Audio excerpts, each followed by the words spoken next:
Hi, I'm Tom, work for Wicked Weather Watch. I'm here with my son Sol, who's filming me at the moment in Iceland.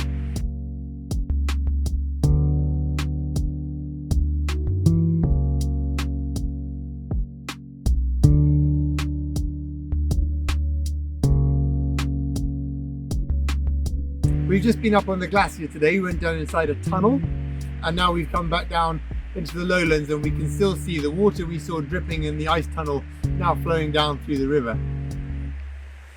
It's the evening and it's quite chilly, but Iceland is one of the warmer countries in the Arctic because it's got the Gulf Stream coming in, the ocean currents, which are quite warm up to its coastline, 5,000 kilometers of coastline, all being warmed by the Gulf Stream. However, they also still feel the effect of climate change. That's because they've got glaciers that they rely on for their meltwater to bring water to their cities and for hydroelectric power. So as the water flows down here, they can use it to generate electricity.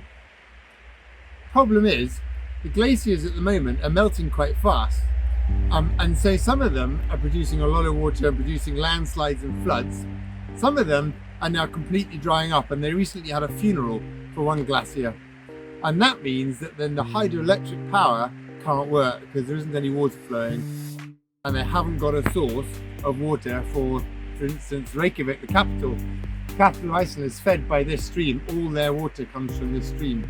This is a big problem because Iceland are able to go carbon neutral, not net zero, but carbon neutral by 2040 because they have so much water at the moment they can use for hydroelectric power, and they can also use heat coming out of the ground, geothermal heat.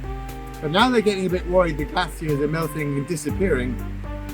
They're working hard at the geothermal heat, but they're discovering that actually that's not a totally renewable resource. Geothermal does have some problems underground, and if you drill too deep, then it starts to affect the groundwater and they create another problem for themselves. So it's kind of a good example how a country up in the Arctic is doing really well to try and prevent climate change, which is happening faster up here, is actually connected to all of us.